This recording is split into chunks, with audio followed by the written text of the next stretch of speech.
They called them the twins, two quiet black brothers. Same cell, same silence, same stare that never looked down. They never joined a gang, never fought back, never even raised their voices. To everyone else in the block, that meant one thing: weakness. Until one afternoon in the corridor, three bullies cornered them against the wall. "Time to teach the new boys some rules," one of them said, cracking his knuckles. The other inmates stopped to watch, but what no one knew was that these two weren't just any inmates. Before prison, they trained for over 12 years under a Japanese master, a man who taught them silence, balance, and the deadly precision of karate. Both were certified black belts. Both had sworn never to fight again, until now. The first punch came fast, but the response came faster.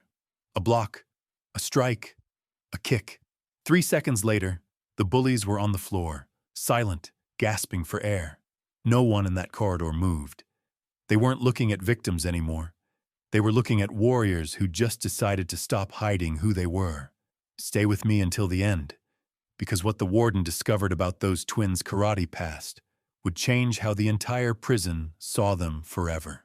Before we begin, don't forget to like this video, hit subscribe, and comment where you're watching from. Now let's get into it. Marcus and Michael Williams had walked through the gates of Riverside Correctional 3 months earlier, carrying nothing but the weight of their mistakes and a shared silence that had become their armor against the world. At 28 years old, they moved through the prison corridors like shadows, speaking only to each other in whispers so quiet that other inmates wondered if they could speak at all. The concrete walls of Block C had witnessed every kind of violence imaginable, but the Williams brothers seemed determined to become invisible within them. They ate their meals in silence, kept their heads down during yard time, and spent their evenings reading books from the prison library, while other inmates played cards or started fights over cigarettes and respect. To the hardened criminals who ruled the cell blocks, this behavior painted a target on their backs, brighter than any neon sign. In prison, silence wasn't seen as wisdom or discipline. It was seen as fear, and fear was blood in the water to sharks who had nothing left to lose. The first sign of trouble came during their second week, when Big Mike Patterson, a 300-pound lifer with arms like tree trunks and a scar running from his left ear to his jawline, decided the twins needed to learn their place in the pecking order. He cornered them in the chow line, his massive frame blocking their path like a human wall. "You boys think you're better than the rest of us," Patterson growled, his voice carrying the kind of menace that made even the guards look the other way. "Walking around here like you're invisible, like you don't owe nobody nothing." Marcus, the older twin by 12 minutes, met Patterson's gaze with calm brown eyes that held no challenge but offered no submission either. "We're not looking for trouble," he said quietly, his voice steady as stone despite the tension crackling through the air around them. Patterson laughed, a sound like gravel being crushed under heavy boots. "Trouble ain't looking for you, boy. Trouble found you the minute you walked through them gates wearing that scared look." Michael shifted slightly beside his brother. His posture relaxed, but his muscles coiled like springs beneath his orange jumpsuit. To anyone watching, it looked like nervous fidgeting, but Marcus recognized the subtle adjustment, the way Michael's weight settled onto the balls of his feet, the barely perceptible centering of his breathing that their sensei had drilled into them 10,000 times. "We just want to do our time and get out," Michael said, his voice carrying the same quiet strength as his brother's. "No problems, no enemies, no drama." "That's where you're wrong," Patterson said, stepping closer until the twins could smell the stale coffee on his breath and see the yellow stains on his teeth. "In here, you got to choose a side. You got to pay your dues, and you got to show respect to them that came before you." The confrontation ended when a guard appeared at the end of the line, but Patterson's message was clear. The twins had been marked. Word spread through the cell blocks faster than wildfire. The new boys were soft. They wouldn't fight back. They were easy prey in a place where predators ruled and the weak got devoured. What none of these hardened criminals knew was that Marcus and Michael Williams carried a secret deeper than any of their fellow inmates could imagine. Before their arrest, before the trial that sent them to Riverside Correctional for 5 years each, they had been students of Sensei Hiroshi Tanaka, a 70-year-old Japanese master who ran a small dojo in the basement of a community center in their hometown. For 12 years, from the age of 16 until their arrest at 28, the twins had dedicated themselves to the ancient art of Kyokushin karate with a devotion that bordered on religious. 3 hours a day, 6 days a week, they had trained their bodies and minds under Tanaka-sensei's watchful eye, learning not just how to fight, but when to fight, and more importantly, when not to fight. Tanaka-sensei had been more than just their martial arts instructor. He had been their father figure, their moral compass, their guide through the anger and frustration that came with growing up black and poor in a system designed to keep them down. He had taught them that true strength came not from the ability to hurt others, but from the discipline to control that ability. A black belt is not a license to fight, he had told them countless times, his accented English carrying the weight of ancient wisdom. It is a responsibility to protect, not just others, but yourself from becoming the monster that lives inside every warrior's heart. The twins had earned their black belts on the same day, standing side by side in the dojo while Tanaka-sensei tied the worn silk around their waists, with hands that shook slightly from age but never from doubt. They had sworn an oath that day, promising to use their skills only in defense of the innocent, and to never let anger or pride guide their actions. That oath had held them back during their arrest, when the police officers had been rough and disrespectful. It had kept them silent during their trial when the prosecutor painted them as dangerous criminals, and it had wrapped around them like invisible chains during their first 3 months in prison, even as every instinct screamed at them to show these bullies what real fighters looked like. But oaths, like chains, can only hold so much pressure before they snap. The breaking point came on a Tuesday afternoon when the autumn sun slanted through the barred windows of the main corridor, casting long shadows across the polished concrete floor. Marcus and Michael were returning from their jobs in the prison laundry, their hands still damp from industrial soap and hot water, when they found their path blocked by 3 inmates who had been circling them like vultures for weeks. Tony, the Hammer Rodriguez, stood in the center, a compact man with prison tattoos covering every inch of visible skin and eyes like black ice. To his left was Danny Scarface Morrison, tall and lean with a knife scar running from his temple to his chin that told stories he never had to speak out loud. On the right stood Jerome Crusher Washington, built like a linebacker with fists the size of small boulders and a reputation for hospitalization that preceded him wherever he went. They were Patterson's enforcers, the men who collected debts and taught lessons when Big Mike himself couldn't be bothered to get his hands dirty. And today, they had decided it was time for the Williams twins to learn their place in the Riverside Correctional food chain. "Well, well, well," Rodriguez said, his voice carrying a slight accent that spoke of streets far from this place. "Look what we got here, boys. The invisible twins, walking around like they own the place." Other inmates began to gather, drawn by the electricity that crackled through the air whenever violence was about to erupt.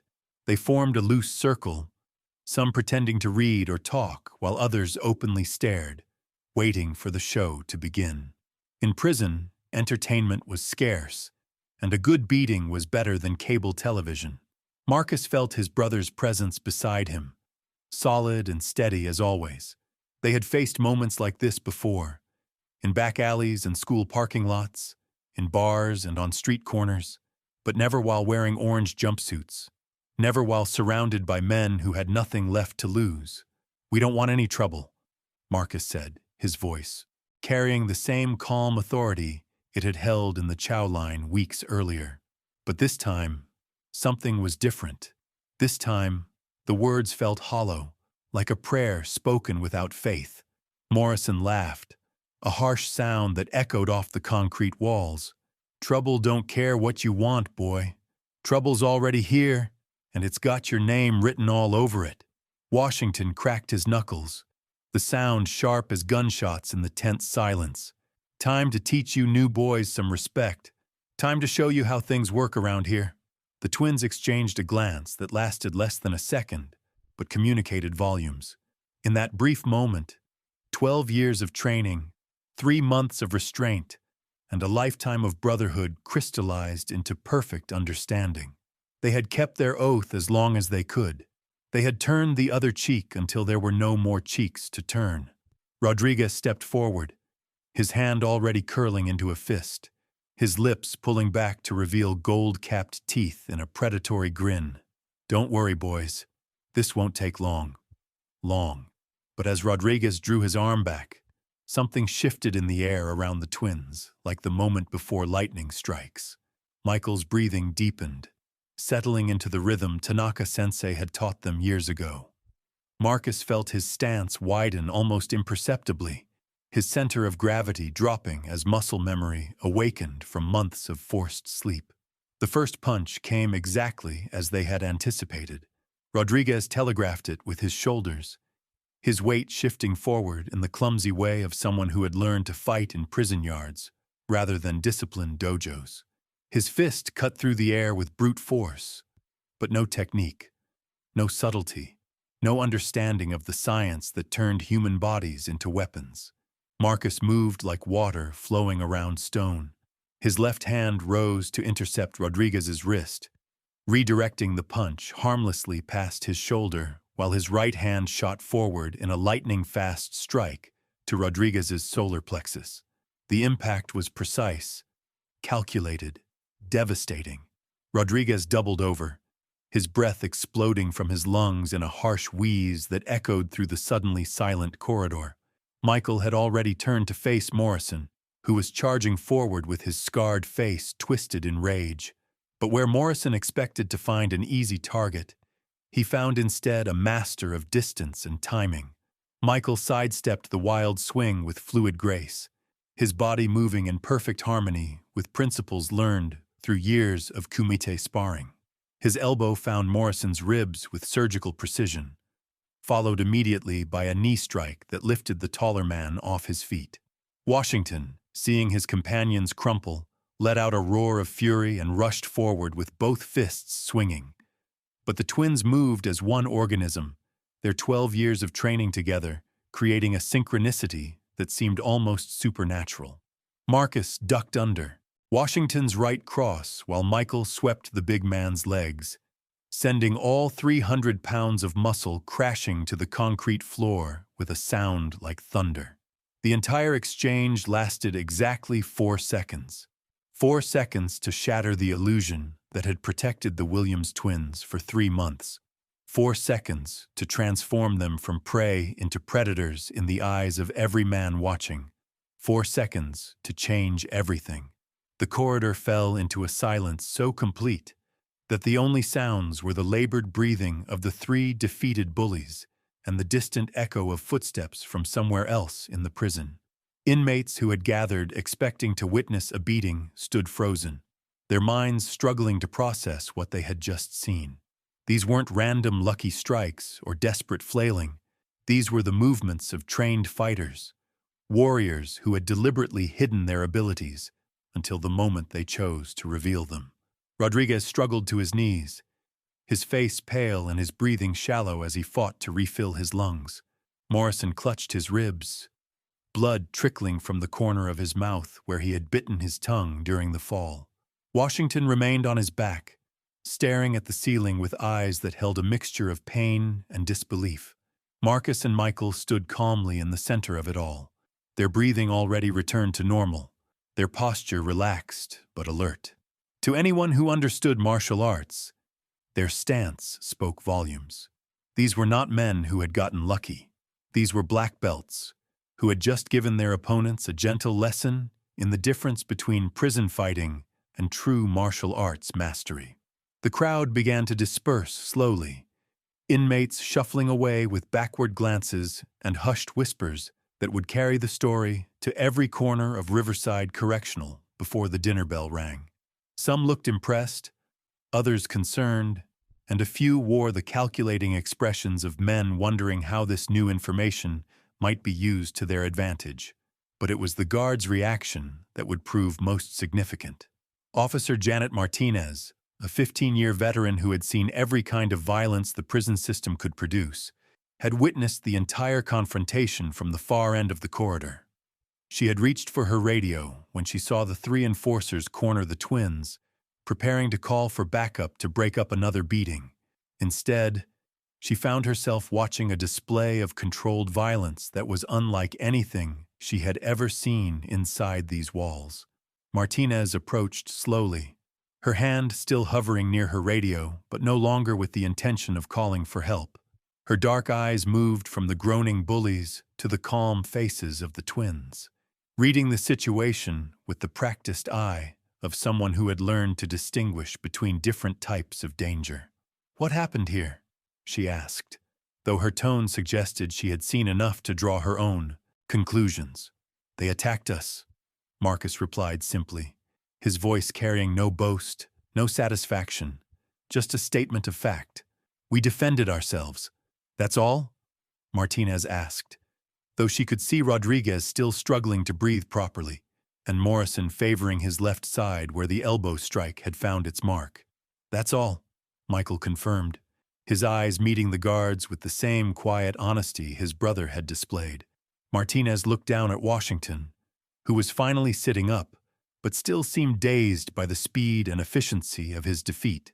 She had watched this particular enforcer hospitalize 3 different inmates over the past 2 years. Seeing him laid out by 2 men who looked like they had barely worked up a sweat was something she would remember for the rest of her career. "Rodriguez, Morrison, Washington," she said sharply, her voice cutting through their groans and complaints. "Medical bay now.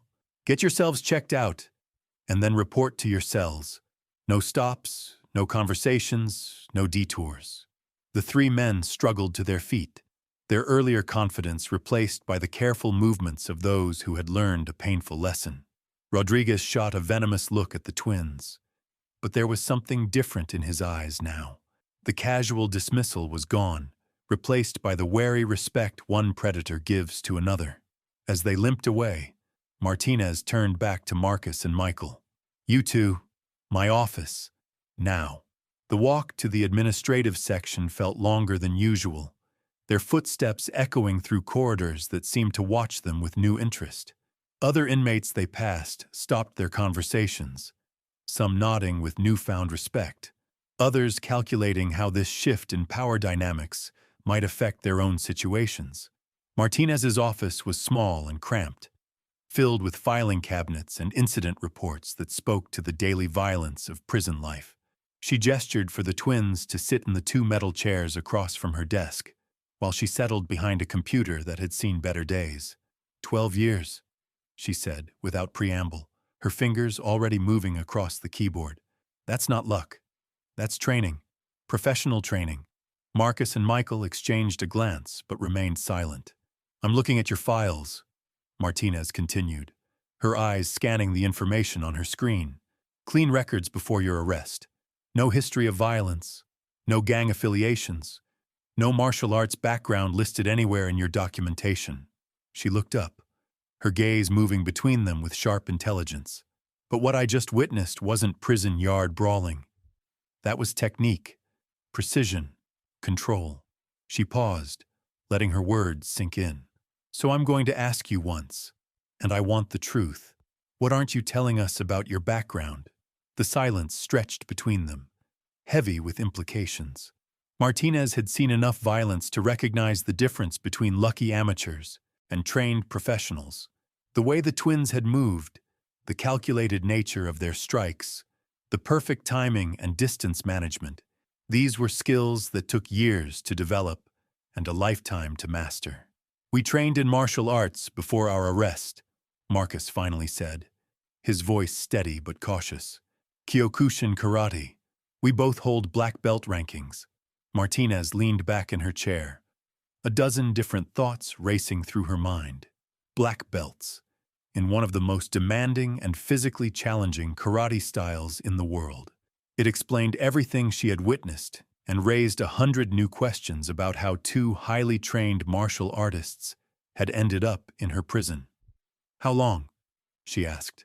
12 years, Michael replied. "We started when we were 16. Under who?" "Sensei Hiroshi Tanaka," Marcus said, and for the first time since entering the office there was warmth in his voice. "He ran a dojo in our neighborhood, kept us off the streets, gave us discipline, taught us respect." Martinez made notes, her mind already working through the implications. 2 black belts and a maximum security prison changed everything, not just for the twins themselves, but for the delicate balance of power that kept places like Riverside Correctional from exploding into chaos. "Why didn't this appear in your intake files?" she asked. "We didn't volunteer the information," Michael said simply. "We hoped we could serve our time quietly, without drawing attention." "Well, that plan just went out the window," Martinez said, gesturing toward the corridor where the confrontation had taken place. "By dinner time, every inmate in this facility is going to know that the quiet twins from Block C just dismantled 3 of Big Mike Patterson's best enforcers without breaking a sweat."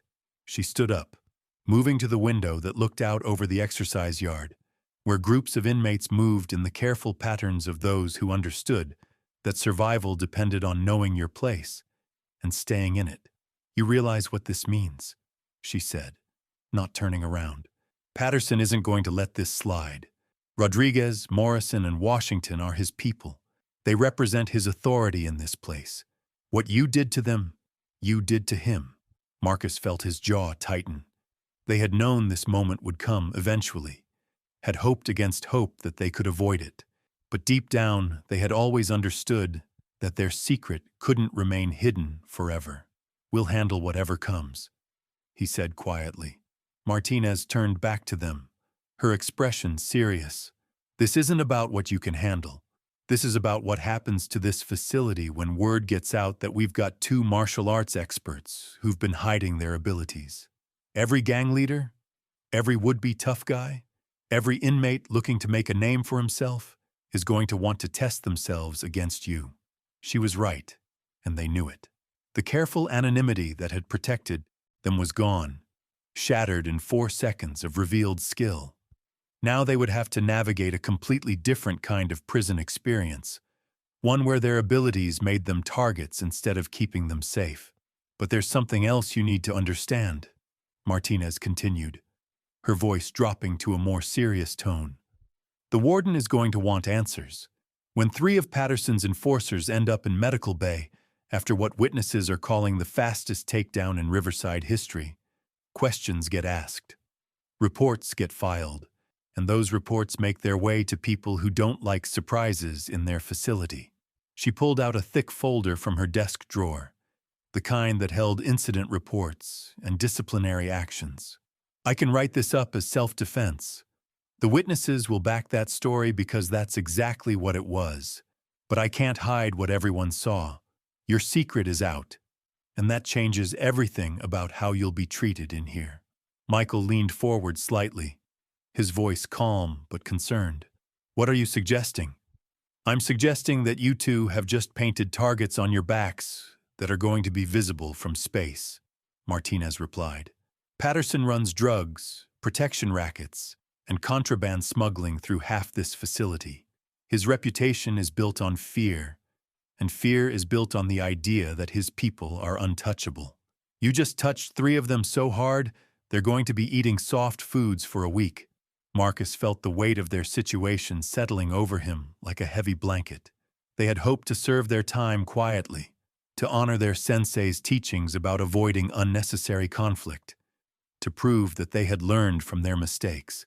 But in 4 seconds of defensive action, all of that careful planning had crumbled. "There's more," Martinez said, pulling out another file. "I ran your names through the system after what I witnessed. Your arrest records show charges related to a bar fight that resulted in serious injuries to multiple individuals. But the police reports are interesting." She opened the file, scanning the documents with practiced eyes. "According to witnesses, you 2 were attacked by 8 men outside Murphy's Tavern. 8 men with weapons, including brass knuckles and a baseball bat. The responding officers found all 8 attackers unconscious or severely injured, while you two had minor scrapes and bruises. The twins remained silent, but Martinez could see the tension in their shoulders, the way their hands rested carefully on their knees to avoid any movement that might be interpreted as threatening. The prosecutor painted you as dangerous criminals who used excessive force, she continued. But reading between the lines, it sounds like you defended yourselves against overwhelming odds and walked away while your attackers needed ambulances. They were drunk college kids looking for trouble, Marcus said quietly. They followed us out of the bar, calling us names, threatening us. We tried to walk away, but they wouldn't let you, Martinez finished. So you did what you had to do. Michael nodded slowly. Sensei Tanaka taught us that a true warrior seeks to avoid conflict, but when conflict becomes unavoidable, you end it quickly and decisively. The longer a fight continues, the more people get hurt. Martinez studied them both, seeing past the orange jumpsuits to the men underneath. She had dealt with every type of criminal imaginable during her 15 years in corrections. Stone-cold killers who felt no remorse, gang members who wore violence like a badge of honor, drug dealers who would cut your throat for looking at them wrong. But these two were different. There was something in their eyes, a depth of character that spoke of genuine regret and hard-won wisdom. The warden is going to want to see you, she said finally. Probably tomorrow morning. He's going to want to understand what kind of assets or liabilities he has on his hands. 2 highly trained martial artists in a maximum security facility can be either a stabilizing force or a powder keg waiting to explode. She stood up, moving to a small safe in the corner of her office. From it, she withdrew a manila envelope that looked official and important. There's something else you should know. Your sensei has been trying to contact you. Both twins looked up sharply, surprise breaking through their carefully maintained composure for the first time since entering the office. Hiroshi Tanaka, Martinez continued, reading from a letter inside the envelope. He's written to the warden 3 times in the past month, requesting permission to visit you both. He's also offered to provide character references and to serve as a mentor during your incarceration. Marcus felt his throat tighten with emotion. Sensei Tanaka had always been more than just their martial arts instructor. He had been the father figure they had both needed, the steady moral compass that had guided them through their teenage years and early 20s. The fact that he was still trying to help them, even after their arrest and conviction, spoke to the depth of his commitment to his students. Has the warden responded? Michael asked, his voice carefully controlled but carrying a note of hope that hadn't been there before. Not yet, Martinez replied. But after what happened today, I think he might be more interested in hearing what your sensei has to say. A martial arts master vouching for your character and offering ongoing guidance could be exactly what the warden needs to hear. She handed the letter to Marcus, who accepted it with hands that trembled slightly despite his best efforts to remain composed. The familiar handwriting on the envelope brought back memories of countless lessons in the dojo, of patient instruction and gentle correction, of a man who had believed in them even when they struggled to believe in themselves. There's one more thing, Martinez said, her voice taking on a more serious tone. Word of what happened today is going to spread beyond these walls. The guards talk, the inmates have family visits, and stories like this have a way of reaching the outside world. Your sensei is going to hear about it, probably within the week. She paused, letting the implications sink in. How do you think he's going to feel about his students using their skills in a prison fight?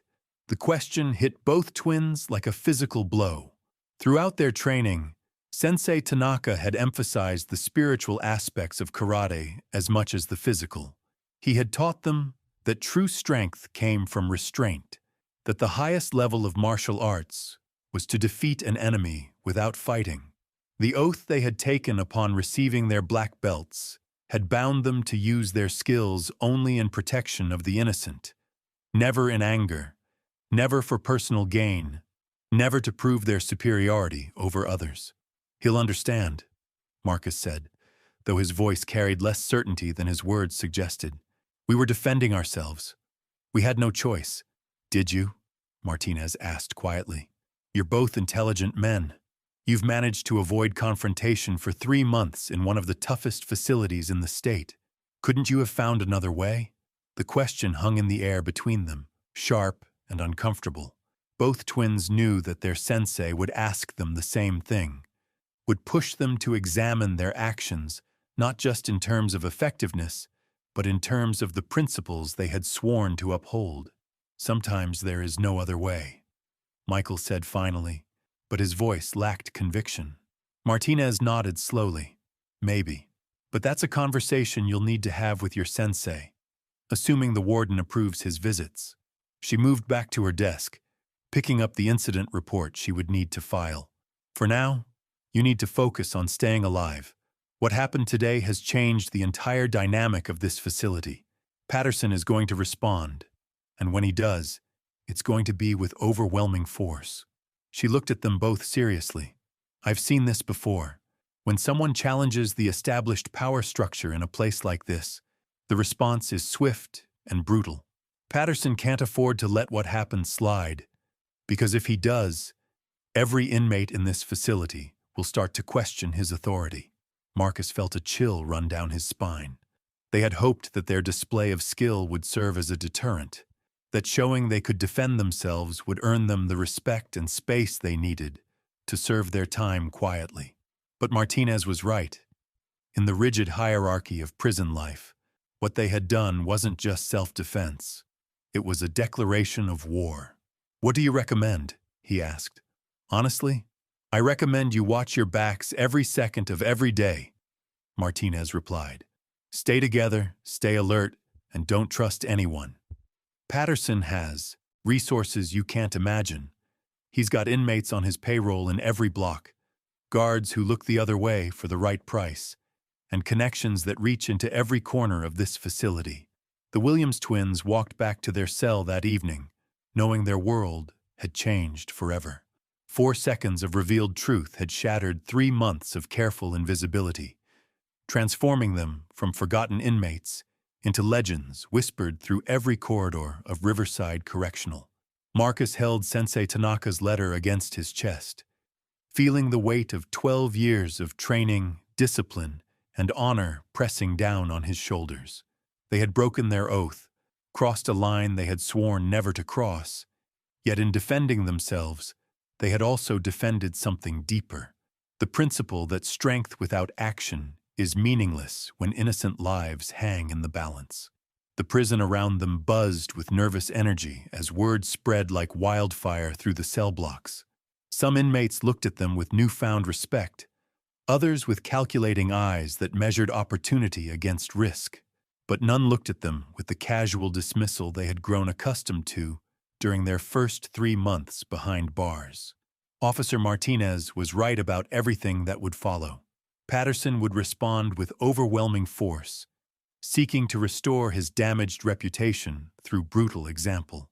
Other inmates would test themselves against the twins, drawn by the irresistible lure of defeating proven warriors. The delicate balance that kept Riverside Correctional from exploding into chaos had shifted, and they stood at the center of that shift, whether they wanted to or not. But as they lay on their narrow bunks that night, listening to the familiar sounds of a prison settling into uneasy sleep, both brothers felt something they hadn't experienced in months, the quiet satisfaction of men who had stood their ground when standing ground mattered most. They had honored their sensei's teachings in the only way that truly counted, not through perfect adherence to ancient oaths, but through the courage to act when action became the only path to survival.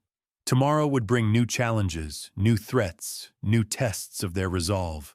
But tonight, for the first time since walking through those gates, Marcus and Michael Williams slept the deep, peaceful sleep of warriors who had remembered who they were. Sometimes the strongest response isn't the loudest one. Sometimes it's the precise strike that ends the fight before it truly begins.